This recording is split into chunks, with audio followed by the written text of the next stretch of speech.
read that hadith again, that one we started. Come closer. عن انس بن مالك رضي الله تعالى عنه ان ابا بكر الصديق رضي الله تعالى عنه قال نظرت الى المشركين على رؤوسنا ونحن في الغار فقلت يا رسول الله لو ان احدهم نظر الى قدمه انصرنا قال يا ابا بكر ما ظنك باثنين الله Okay, Bismillahir Rahmanir Rahim. We gave the introduction yesterday to Mu'jiza, everything, and we read the first hadith and we translated it, but we'll just read it and translate it again today. Bismillahir Rahmanir Rahim.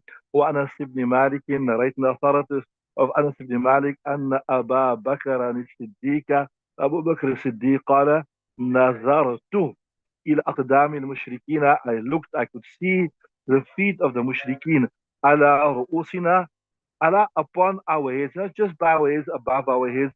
وَنَحْنُ فِي الْغَارِ, whilst we were in the cave.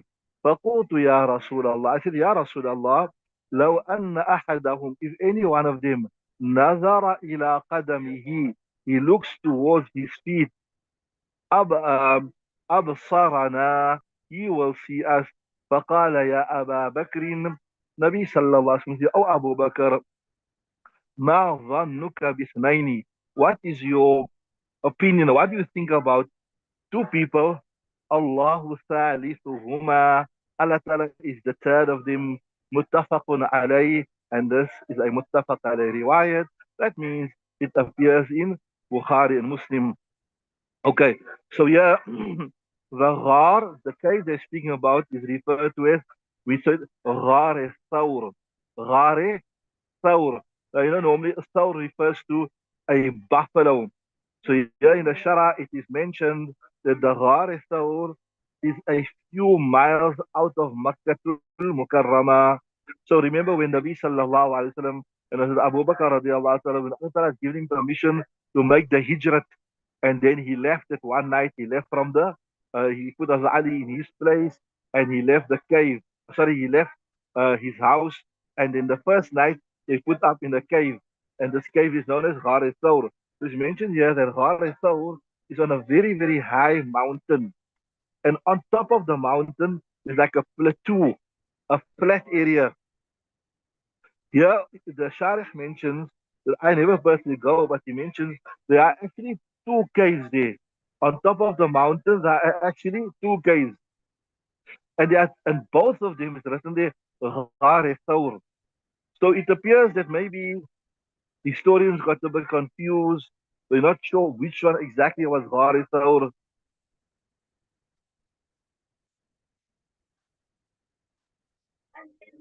So here, the Shari also say that one, although Thawr is written on both of the caves or on the mouth of the cave, whatever, it is rumored that the one is the more preferred one. And this one is that one which the mouth of the cave faces towards Makkah. And here the Shari, he means own, the commentator of the kitab I'm using, he gives his own opinion. He said, according to him, he thinks both of those are not the real Ghar Thawr. Both of them are not. He said there's another mountain peak there where there's also like a cave which is situated between two huge boulders.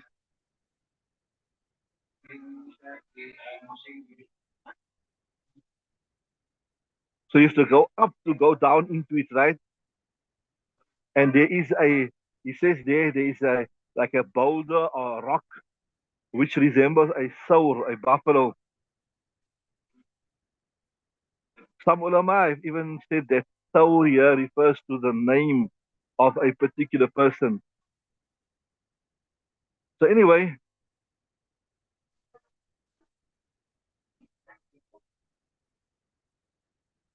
if you look at this, the reason why he's saying that this refers to another, Allah Ta'ala knows best, whichever cave it is, Allah Ta'ala knows.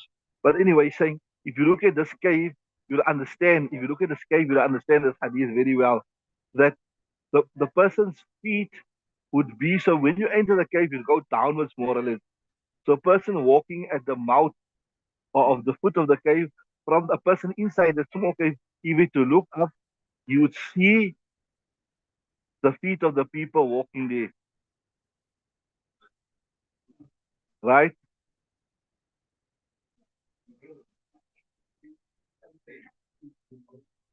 And this is when Nabi also made the dua, Allahumma a'im, a'im, Allahumma a'im absarahum. Oh Allah Ta'ala blind their sight so that they cannot see us. Make right. And then some riwayat suggest also that Allah Ta'ala sent a pigeon to lay some eggs at the mouth of the cave. Some riwayat suggest that Allah Ta'ala sent a spider, and the spider also spun a web there. So obviously, if you see that there's a web here, spider web, right? Or if you see that there is uh, eggs here of a pigeon, then you'll understand that nobody could have passed through here, right? So that was also part of the miracle. This is a miracle. So the miracle that is intended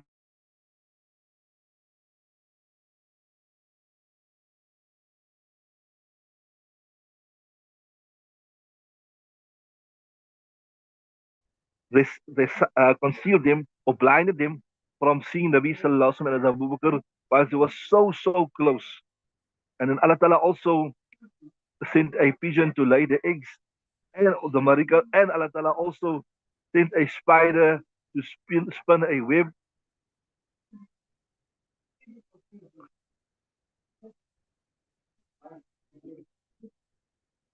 That's why that the famous Qasida Burda, فَالصِّدْقُ فِي الْغَارِ, right? فَالصِّدْقُ وَالصِّدِّيقُ لَمْ يُرَيَا وَهُمْ يَقُولُونَ مَا بِالْغَارِ مِنْ عِظَمٍ ظَنُّ الْحَمَامَ وَظَنُّ الْأَنْكَبُوتَ على خير البرية لم تنسج ولم تحمي. That as a Siddiq and Nabi Sallallahu were in the grave, and they would never think that the spider would spin a web or the pigeon would lay egg while they are in there. So Allah Ta'ala says, Allahu, Nabi Sallallahu said, that Allahu Thalithuhuma. Allah Ta'ala is the third of them. So this is pointing towards like how, even English sometimes, if somebody is undertaking a venture, somebody is doing something, don't worry, we are with you. We are standing. What does it mean? We with you. We standing in solidarity with you.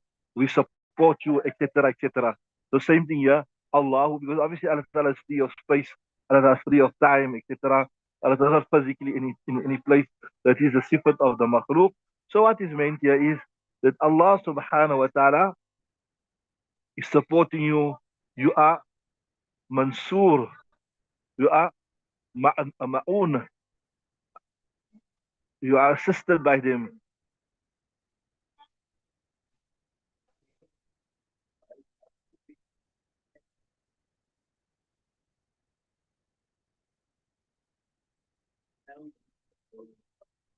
So despite as Abu Bakr being right by the mouth of the cave, he was concealed. The kuffar did not look and not see him. Okay, read the next riwayat, inshallah.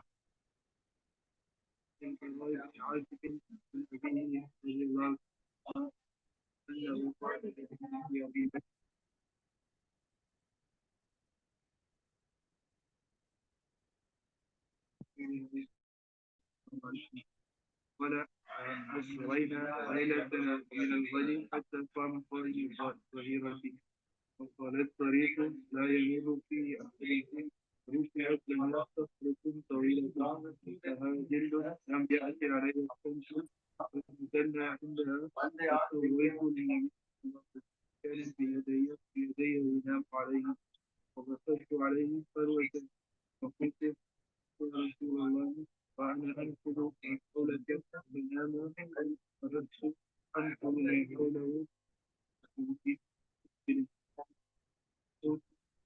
ذلك اللبن قال نعم قلت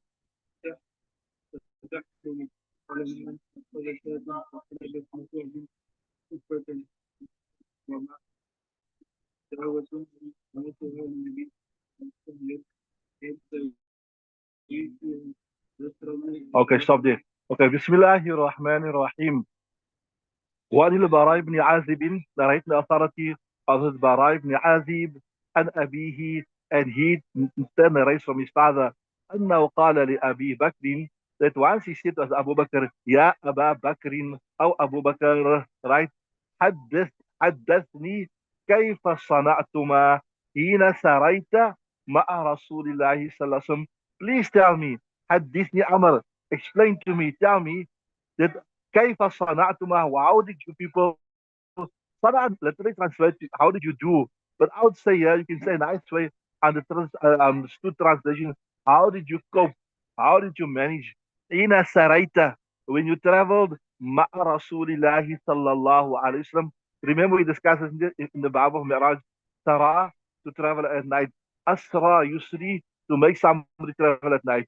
So how did you two make, how did you manage, how did you cope when you traveled with Rasulullah sallallahu alaihi wasallam? قال أسرينا ليلتنا, we traveled that night, ومن الغد, and the next day, حتى قام قائم الظهيرة, until Zahira means the afternoon. What's Zahir? This also comes in the Quran. So yeah, until the standing of the afternoon stood. What does it mean? Until, in other words, until the sun reached its zenith. Remember, we discussed this several times that if you go now to the Arabian Peninsula, it's so hot. I saw one post. They said that on the day of Arafah, it was expected that the temperature would be 55 degrees. Here, when it reached 30, 31, 32, we are panicky. So because it is so hot, they don't travel all day. What they do is they travel till the morning till it becomes very hot, and when becomes very hot, they stop the travel. Then maybe they'll travel after it becomes cool, but most of the time they wouldn't. So they would travel half a day, right? Start early, finish early. So that's what I'm saying. ومن الغد from ليس حتى قام قائم الظهيرة, until the standard of the afternoon stood up. In other words, I told you, understood translation is until it was like it became too hot, the afternoon entered and was difficult to travel. وخلت طريقه, and the road was empty. خلا يخلو means to empty. It was just so hot, nobody was on the road, right? لا يمر فيه أحد, and nobody would travel. لا يمر فيه أحد, no one was passing there. It was so hot and the road was so quiet, right? Right? فرفعت لنا صخرة طويلة لها ظل. Then a large boulder was raised for us, right? لها ظل, it had a shade. In other words, there was like how you get in a desert, you get this large mountains, rocks, whatever, right? It was so فرفعت لنا صخرة طويلة, there was a large rock that cast some shade, right? لم يأتي عليها الشمس. So obviously we know that the rock becomes, it blocks out the sun with the shade, right? مسامي طويل, right? لم يأتي عليها الشمس فنزلنا عندها, we stopped there, right? Right, how you have like say a pit stop, so the وسويت للنبي صلى الله عليه وسلم مكانا, and I made some portion ready for Rasulullah sallallahu alaihi wasallam. In other words, I made a portion, I leveled the ground and made it comfortable for Rasulullah sallallahu alaihi wasallam. وسويت للنبي صلى الله عليه وسلم مكانا بيدي, with my hands, ينام عليه, that Nabi sallallahu alaihi wasallam could rest there. وبسطت عليه ثروة, and I spread out a mat. وقلت, I said, نم نم نام ينام أمر, right? نم يا رسول الله صلى الله عليه وسلم, take some rest here يا رسول الله صلى الله عليه وسلم. وأنا أنفض ما حولك. نفذ ينفض normally means like to clear something, to clear an area, to make sure. So it could mean here that I cleared out any harmful objects. Or another explanation also could be is I checked around to see it's safe. There's no danger anywhere lurking around. وأنا أنفض ما حولك. I will check now what is around here. I will keep this. I'll be like on guard. I'll be like a reconnaissance man. You read that, Pastor? Will you read? Okay. Panama Rasulullah sallallahu alaihi wasallam. That's the way he rested. وخرجت أنفض ما حوله. I went out checking that the area is clear, no harm will come to Rasulullah. فإذا أنا براء مقبل. So when I was checking, scouting the area, seeing that everything is safe, I saw a shepherd. رأى يرأو راء مقبل. I saw a shepherd approaching. قلت أفي غنمك لبن. So literally, this translates like this: Afir, is there amongst your flock milk? So what do they mean? Is there any milk-bearing animal amongst your flock? قال نعم. He said, yes, there is. قلت أفتحلب. Will you milk it for us? Will you remove some milk for us, right?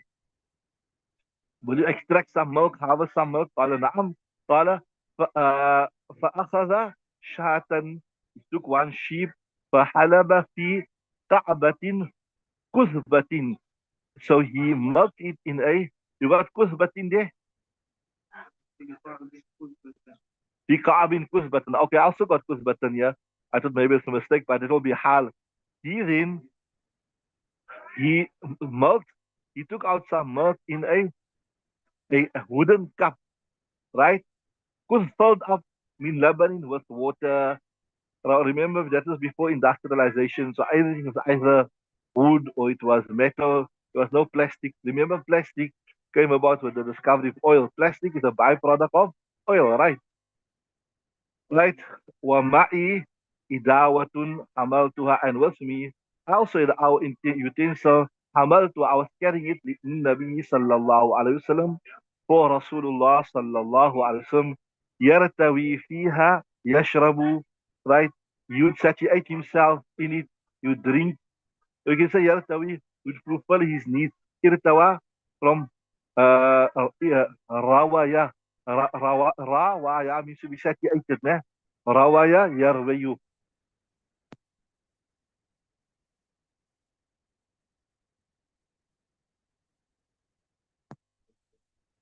So irtawa, yartawi means you fulfill his needs. That was yashrab, you would drink, or yatawadda, you would make wudu, etc.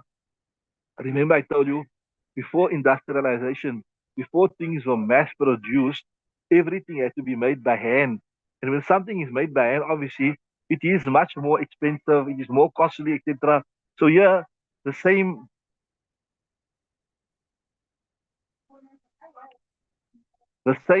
utensil that would be used for drinking would be used for wudu, etc. As I said, utensils, etc., would be in short supply because everything had to be done with the hand manufactured. So he's saying the same thing that Nabi Sallallahu would use to for his ablution, his wudu, etc., used to drink. Right? So here, Abu Bakr radiallahu anhu managed to get some milk from him. فأتيت النبي صلى الله عليه وسلم. Then he came to Nabi Sallallahu alaihi wasallam, right? فكرهت أن أوقظه. I just like that I will awaken him. Subhanallah. Imagine as Abu Bakr Siddiq radiallahu anhu, how much love he had for Rasulullah sallallahu alaihi wasallam, how much khidmat he made for Rasulullah sallallahu alaihi wasallam. That even in the hijrat, he took his own animals, he fed his animals. He, some riwayat suggest he'd walk in front of Nabi Sallam, he'd walk behind Nabi Sallam, he'd walk on the side of Nabi Sallam. And when Nabi Sallam would ask him, now, what is this? Sometimes I shoot in front of me, sometimes I shoot on my side. What is this? He said, Ya Rasulullah, when I'm in front of you, I have a fear maybe somebody will attack from the back. When I'm on the side, I fear somebody will attack from the side. Then I run to the side. Then on the left side, I fear somebody will attack me from the right side. Then I run to the right side. And then we see how he prepared the place. He put the Rasulullah sallallahu alaihi wasallam to rest, and then he went out to look for something to eat for Rasulullah sallallahu alaihi wasallam. Imagine, and Rasulullah sallallahu alaihi wasallam eventually was his son-in-law. Imagine the father-in-law making so much khidmat. Your father-in-law makes so much khidmat for you also. Huh? Sometimes he makes so much khidmat for you. Subhanallah. So next time you must tell him, see how much khidmat that Abu Bakr made for his son-in-law, Nabi sallallahu alaihi wasallam. Subhanallah. Allah Ta'ala reward us, Abu Bakr. Fajazallahu Abu Bakr Siddiq Anna, may Allah Ta'ala reward him on behalf of us for what he done for our Nabi sallallahu alaihi wasallam. Subhanallah. So he's saying, فَكَرِهْتُ أَنْ أُوقِظَهُ. So after doing all the khidmat, checking in, obviously as Abu Bakr was also tired because they were also traveling to the desert, and they also probably left early in the morning to travel. So he was also tired, and he was more or less maybe same age of Nabi Sallallahu. So he was also, not to say he was a young person that didn't need rest or anything. So فَكَرِهْتُ أَنْ أُوقِظَهُ. So I disliked that I will awaken Rasul. فَوَقَفْتُهُ حَتَّى اسْتَيْقَظَ. I stood by him. فَوَقَفْتُ حَتَّى اسْتَيْقَظَ, until he woke up. فَصَبَبْتُ مِنَ الْمَاءِ عَلَى اللَّبَنِ. Subhanallah. Then, you ever experienced, you ever saw how they milk a sheep or goat, anything? Were you there? You ever saw it? So obviously, your body has a certain degree of heat in it. For you to be alive, you must have a certain degree of heat in it. So obviously, when the milk comes out of the body, a human body, a mammal, whatever, so the milk would be hot, right? So obviously, those days there was no fridges, there was no coolers, there was no ice or whatever. فصببت من الماء على اللبن. I sprinkled some water. Mean is bayaniya or bars, mean comes to explain something, or sometimes it comes to explain bars a little bit. I sprinkle a lot of water and a lemon onto the milk. Why? So that hatta barada asfaluhu. So until the underneath can also become chilled and cool, subhanallah. فقلت اشرب يا رسول الله. I said, Ya Rasulullah, drink. فشرب حتى رضيت. Nabi Salsam drank until I became happy. Subhanallah. What does it mean? Not until he became happy. That until I was satisfied. Now, Alhamdulillah, Rasulullah sallallahu alaihi wasallam had enough. He had enough. So, in other words, I wanted to be happy. Right? Just turn the page there.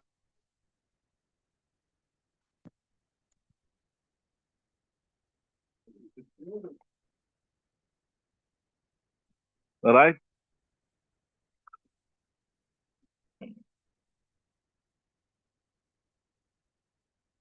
So, until I was فشرب حتى رضيت ثم قال ألم يعني للرحيل. So then he respectfully says, did not the time come for us now to depart? قلت, النبي صلى الله عليه وسلم said, ألم يأت. قلت بلى. I said, فرتحلنا بعدما مالت الشمس. So then we started traveling after the sun leaned. What does it mean? I told you, when the sun is right in the middle, then it's the hottest, right? So once it passed, now as it starts going down again, now the shade of things become bigger, longer. Now it becomes cooler. Generally, the Arabs would only travel until before the wild. They would call it quits. But here, Rasulullah sallallahu alaihi wasallam, they were on the move. They were on the run. Why? Because the mushrikeen of Makkah was after them. They said, yeah, we have to move now, right? بعد ما مالت الشمس, right? واتبعنا سراقة بن مالك. And then Suraqah ibn Malik, he began ittaba'a, and na is a maf'ul. Suraqah ibn Malik was following us. فَقُلْتُ utina. That what ata means to come. Ataina means we came. Utina, it has come to us. You understood that? Like I was saying, duribna, we were hit. So utina, it has been brought to us. Something is coming to us, right? Utina, ya Rasulullah. فقال لا تحزن. I said, don't worry. Inna Allah ma'ana. Allah Ta'ala is with us. Remember the first Allahu Thalithuma. Allah Ta'ala is the third one. What's it verse in the Quran? Also, there's a verse in the Quran. Uh, Allahu Thalithuhuma, right? So he said, uh, don't worry. Allah Ta'ala, inna Allah ma'ana. فدعا عليه النبي صلى الله عليه وسلم. Rasulullah sallallahu alaihi wasallam made dua against him. That, Ya Allah, this person is coming. He wants to catch us. He wants to harm us. We'll do it later in the kitab here. That was a bounty put on the head of Rasulullah sallallahu alaihi wasallam. They didn't want Nabi sallallahu alaihi wasallam to practice. Uh, it's utina. It is utina. Atayati. Remember, atayati. Then utia. Right? Utia, utia, utita, utituma, utitu, utina. So it has been brought, it has come to us. It means somebody has come to us. Remember, the majhul has the meaning of the maf'ul. So something has been brought to us, something has come to us. And who has come to us, utina? The bounty hunter, Suraqah ibn Malik al-Juhsham. Right? You understood that? That's right. Utina, utina, atayati, utia, utia, utina, utita, utituma, utitu, utina. Is that clear? Have you got it? Right. Okay, so utina. right? So Nabi Sallallahu made dua. So interesting thing here is this here that they didn't want Rasulullah Sallallahu to practice and to preach his deen. And even he was leaving, still they were not happy that he must leave. And one of the main reasons why that they knew that goes and he leaves, Islam might grow and will come back to haunt them. It will come back to bite them. You understand what I'm saying? It just makes me think about, they say that when the Muslims conquered Spain, they conquered the most part of Spain, but in the northernmost border, right? Some of the Christians retreated to that area in the northernmost area, what they call it the Pyrenees, just close to the French border. They didn't worry about these people. They thought now they are weak and they are at the northernmost border and they left them. And eventually, what had happened after, so the Muslims were strong for a long while, but these people here, this Christians and the reminiscents, they retreated to the northern border. As they also became strong, and they also grew. Eventually, that same group of Christians came back and conquered them. The same group of Christians came back and conquered them, exactly like the fears of the kuffar of the Quraysh of Makkah. So you don't take anybody or any threat for granted. Don't underestimate anybody. Don't underestimate any threat. Don't underestimate any enemy. You do not know. You never know what's going to happen, right? So, uh, فارتطمت به فرسه نه was فرسه نه معناته بالسماجة فرسه إلى بطنه في جلد من الأرض. So this, I'll do the literal translation. I will tell you what it means in pretty obvious. فارتطمت به فرسه إلى بطنه ولا بطنها نه. The whole part is Smith. إلى بطنها في جلد من الأرض. Then his horse sank with him till his stomach in jaladi into the surface of the ground. So that's a literal word for word literal translation, which means actually the feet sunk into the ground to such an extent the only thing that stopped it going further was the stomach. So the all 4 feet were down in the ground, right? فقال إني فقال إني أراكما دعوتما إلي. So Suraqat ibn Malik al-Jusham, he was sharp. He knew this is solid ground. And all of a sudden the horse is sinking. And the beast also went past. He said, Inni arakuma da'utuma. I can see that you people definitely you prayed against me. So da'a lahu means to make dua in favor of somebody. And da'a ala means to make some dua against somebody, right? Like I told you, even like ila means or li means in favor of something, and ala means against. فقال إني أراكما دعوتهما علي. I can see you two have prayed against me, right? فادعوا لي, right? So you make dua for me. فالله لكما, that Allah Ta'ala is for you too. أن أرد أنكما, that I will be repelled from you. أن أرد, that I will أن أرد أنكما, I will repel from you الطلبة. Yeah, so what does it mean? أن أرد أنكما الطلب, that I will repel from you the search. What does that mean? That if you pray to me, if you pray to Allah Ta'ala that I be released, my horse is released from the trap, I will repel any other body that comes. So in other words, if anybody else comes after this and they looking for and they say, did you coming from this direction here?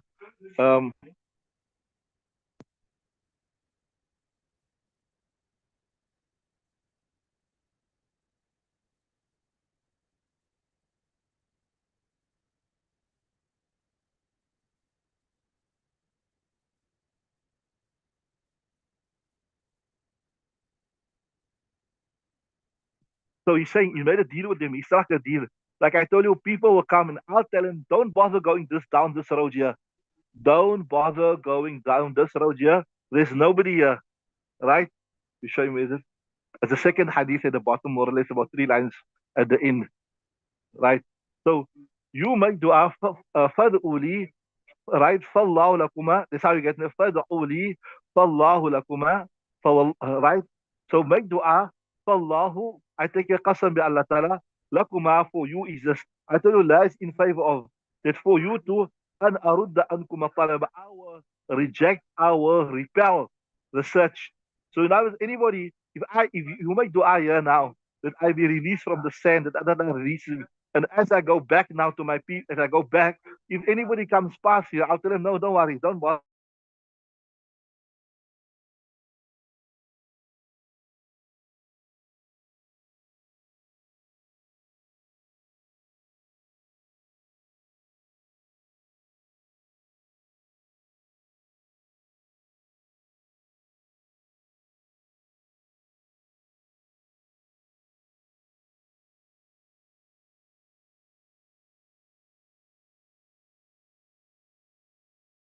Allah sometimes comes in a meaning of, G, correct, mashallah, jazakallah. He began, or he was, لا يلقى أحد.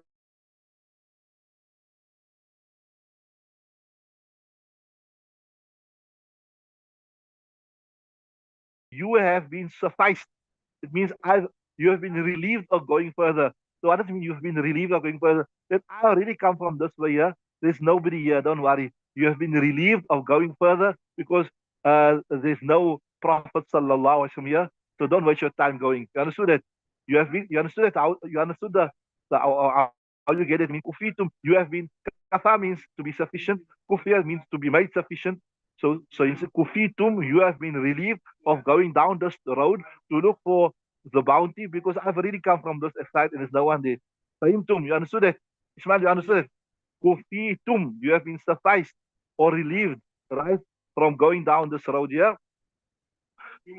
Kufitum, mahuna, mahu, there's nothing here. فلا يلقى أحدا, so he would not meet anybody إلا رده, except you would radda means repel him from that. Don't worry to go down this road. There's nobody there. Muttafaqun alayhi, it's a muttafaq alayhi riwayat. Beautiful, beautiful riwayat. This is here, mashallah, subhanallah. I remember the last time when we went for Umrah, then there was, when we left Makkatul Mukarrama, I remember clearly, we left from a different road. And then the guy actually told us that this is not the normal road. This is the road which Nabi Sallallahu when he left with Hijrat and came through this road here.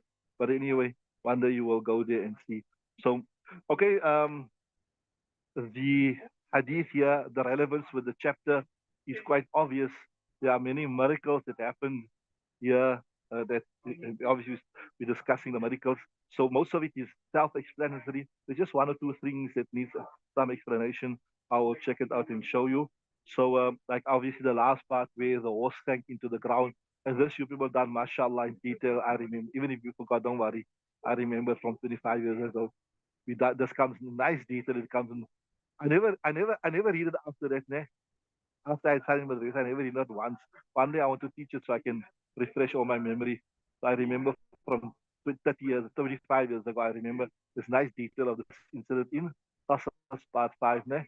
You forgot, you remember? Huh? You remember? I told you, you must have one, you must, if you've got, a decent history of the seer that you see, I promise you, it will help you, it will assist you to understand the hadith. A lot of things, sometimes some details are not mentioned in the hadith. And when you got that background, it assists you to understand, like the whole story of Hijrat and all that type of thing. Anyway, two, three things here. Most of it is self-explanatory. This one, the word is farwatun. Just see in the kitab is for yeah. وَبَسَطْتُ عَلَيْهِ ثَرْوَةً. So ثَرْوَةً, it refers to like a type of a bedspread. Like how, when you go, sometimes you go camping or you go, you're traveling on the road, etc., etc. Then you have like a mat that you put on the ground because you got no table, you got no chair there, etc. So it refers to like a mat or something that is put on the ground. This nafada. The next one, anfudu ma hawlaka. I told you, normally say nafada means to clear, like, also you blow some dirt away. So it could mean that you clear the area, but yeah, in this context, it means to check that the whole area is clear, there's nobody. And normally, when the army goes and the army travels, then they send two people in front to check that, there's no enemy. That imagine the whole enemy walks into an ambush. right? So you check, there's nobody hiding on the mountain tops. The mountain tops are clear. What do you call that, people? Scouts. Yeah, they call them recce's. They say reconnaissance. You go ahead and see what is happening. So instead of, for example, you got the whole army, maybe 2,000, 3,000 people, you all walk into the valley, and then people on top, they attack you. You understand what I'm saying? So instead of doing that, you see two guys fast, they go, they check, there's nobody here. Okay, come. And when they come here, they go ahead and check, there's no enemy. Like, so they call them like a recce. I remember when we used to do that jihad training, it's reconnaissance missions. So I will check that everybody is clear, there's nobody here that can harm you, so that you can rest in peace.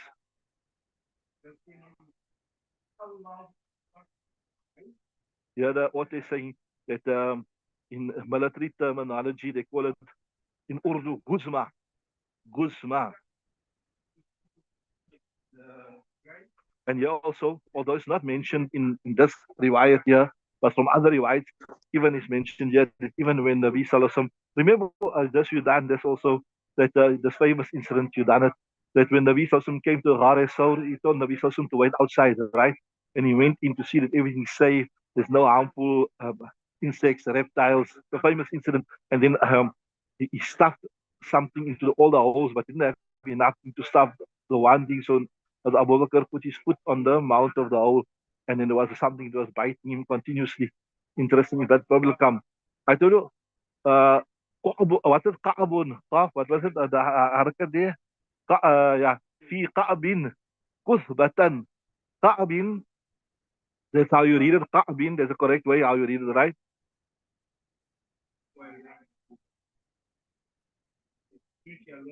It referred to something that is carved out of wood, right? And it's referred to something which is a bit deep, a utensil carved out of wood which is deep.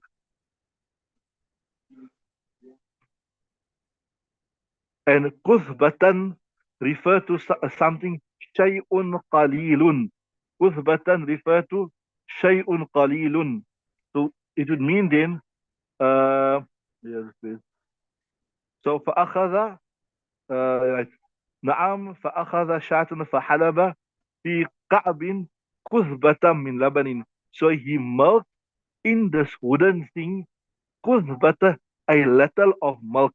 You know what I'm saying? كثبة means little, a little of milk.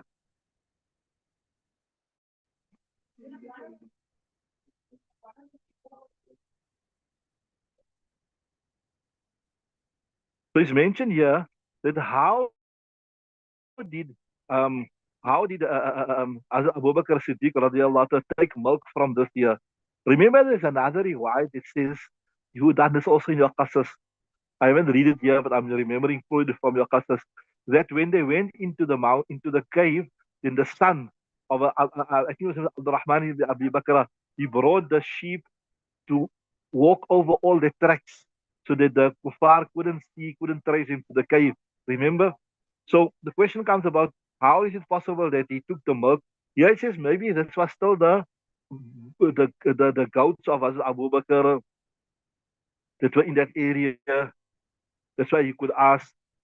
And there's another thing, you must understand this here, that amongst the Arabs, it was an accepted thing that if a person is traveling, right? Now remember those years there was no Shell Ultra City, there was no engine, there was no Quest, whatever. So you could carry with what you could with you, and obviously there was no fridges and all that type of thing. So it was like an understood thing that when you come to any hamlet, any village or anything, that the people are obliged that they must provide you some provisions. They must provide you with some. There's another incident also, remember, also in this hijrah, where they came to this one lady, old lady, and there was a sheep there. The sheep was old and frail, or goat, whatever, and the Nabi milked it and gave so much milk, right? Because there is another, there are other masail that's premised based on this, what I'm telling you. There's another masail in Kitab al-Buyu also about the hadith say when you come to a people and they don't want to feed you, then you're allowed to take without their permission. You are allowed to take what must just take. Like when you are traveling and you come and people don't want to give you, you must just take. So there the question comes about, look here, how can you take people stuff without their permission?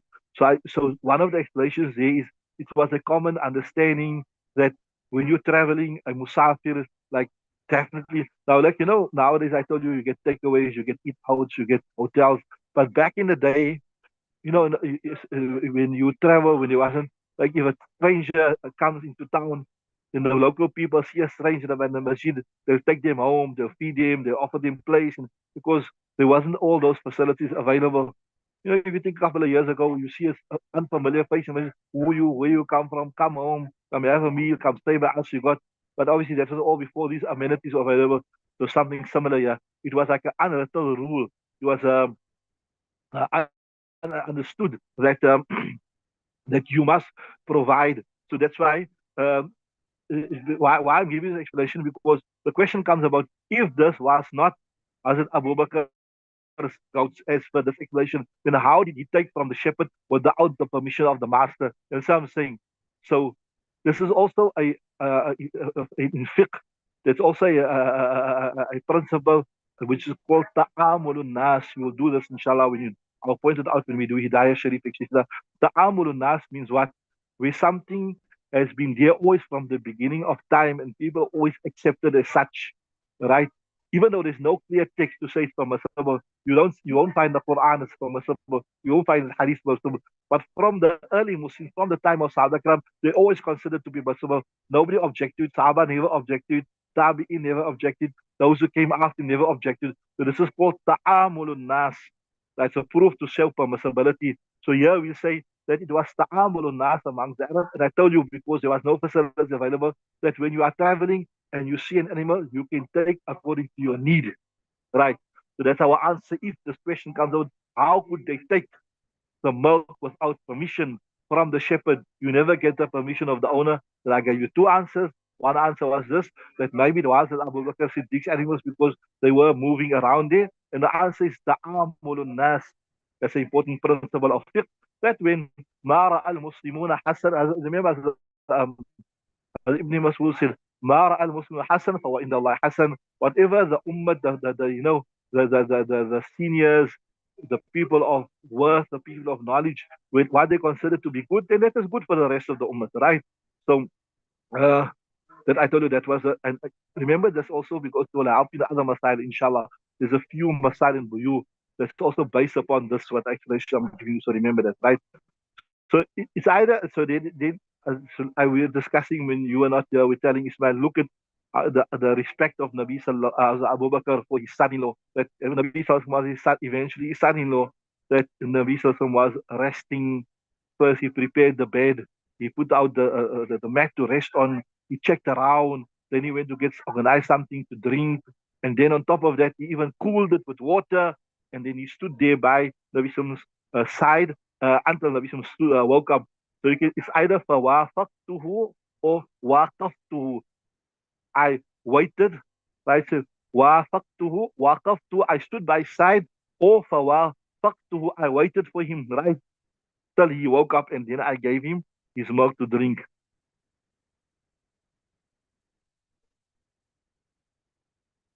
I was asking him, I was asked when you were not here, I asked Ismail, see how Abu Bakr radiallahu ta'ala looked after his son-in-law. Does his father-in-law also look after him? Yes, father also looks after him like that, mashallah. I tell you, so the next irtawa, yartawi, the root was this rawaya, yarwayu, which means to be satiated. And this come on what's here? Ifta'ala, irtawa, yartawi. It means to be satiated, to be like full, to feel full. So yeah, in this, that's what yeah, it means. Yartawi fiha.